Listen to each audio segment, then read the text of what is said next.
Welcome back to our explainer on the Golden Path strategy. Today, we are tackling a really big one, Step 8. This is such a critical piece of building your financial resilience. We're going to talk all about managing debt, but maybe in a way that's going to completely change how you see it forever. So let's just start with a really uncomfortable question, okay?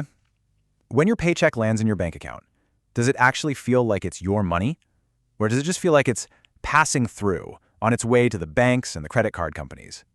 You know, if you're carrying debt, you might not be the real owner of your paycheck. You might just be the middleman.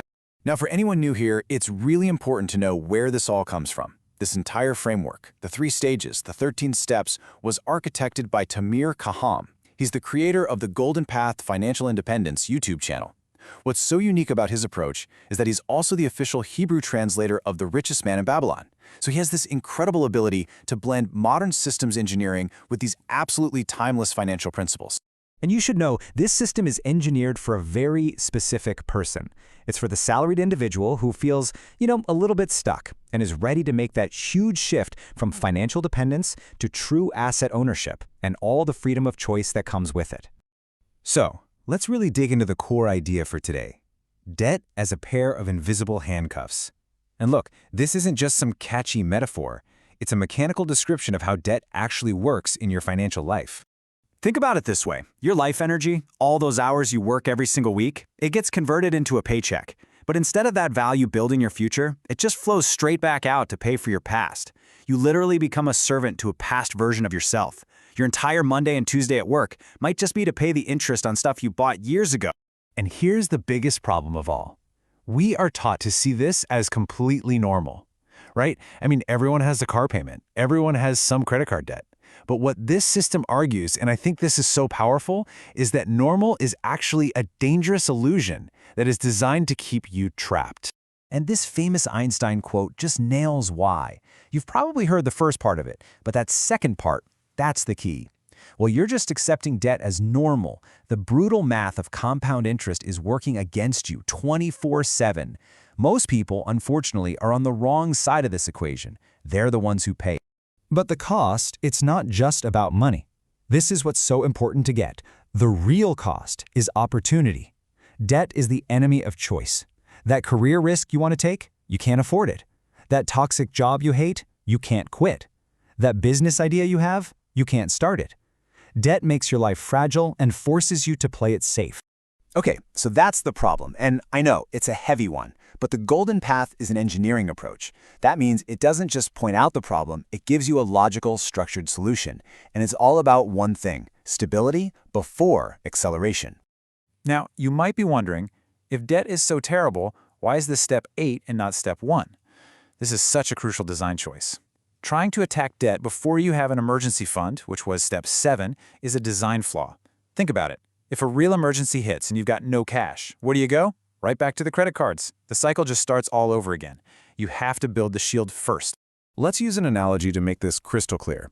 Think about a rocket launch. Your emergency fund? That's the heat shield. It's your core safety system. Eliminating your debt, that's like releasing the massive drag that's holding the rocket back. You simply cannot drop all that dead weight and accelerate into orbit until you know your core systems are stable and protected. Okay, but we have to make a really important distinction here. Not all debt is the same. The system is very specific. It categorizes debt by its function. Bad debt is for consumption. It's for things that lose value and just eat your future income. It's parasitic. Good debt, on the other hand, is strategic. It's used to acquire assets that actually produce income, like a smart business loan. So here's the bottom line. You cannot build a skyscraper on a foundation of sand. It's just not possible. That bad consumption debt, that's the sand. You have to clear it out, get down to bedrock, before you can safely use the power of good debt to build the heavy structure of your wealth. It's all about structural integrity. And all of this brings us back to the core identity shift of this entire strategy. An employee mindset always asks, can I afford the monthly payment? But an asset owner mindset asks a totally different question. It asks, does this thing generate income or does it drain my system? Getting rid of your debt is a declaration that you own your future. All right, we've covered the why. I think we're all clear on that. Now, let's get tactical. Let's talk about the how. This is your actual battle plan for making it happen. The first step is honestly the hardest one for most people because it's purely psychological. You have to take an inventory. You have to list out every single debt you have, with no denial. The biggest thing that stops people here is shame. But you cannot defeat an enemy that you refuse to even look at. Okay, once you've got your list, there are two proven attack methods. First is the snowball method. This one is all about psychology. You attack the smallest debt first, get that quick win, and build momentum. The other is the avalanche method. This one is pure math. You attack the debt with the highest interest rate first, which saves you the most money in the long run. So, which one is better? Well, the recommendation from the Golden Path is actually really nuanced. The best method is the one you will actually stick with. If you need those motivational wins, go with the snowball. If you're a spreadsheet person, go with the avalanche. Execution is so much more important than mathematical perfection. All right, as you get ready to start this process, there are two huge mental roadblocks that always pop up. So let's just tackle them right here, right now. The first one is FOMO, the fear of missing out on investment returns. People say, shouldn't I be investing instead? Well, let's just look at the math, because it doesn't lie.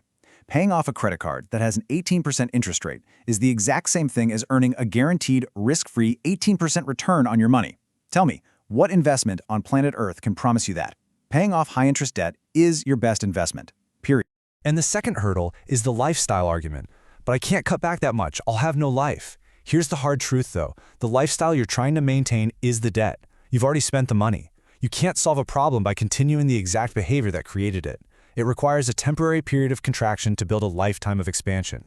And of course, before we finish up, I need to make sure this is perfectly clear.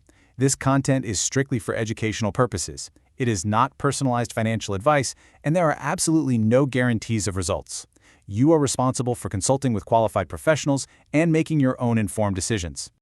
So, to wrap it all up, see your debt for what it is: invisible handcuffs. Understand the critical sequence of building your shield before you attack. Remember that actually doing it is better than finding the perfect plan. And know that paying off that high-interest debt is the best guaranteed investment you can make.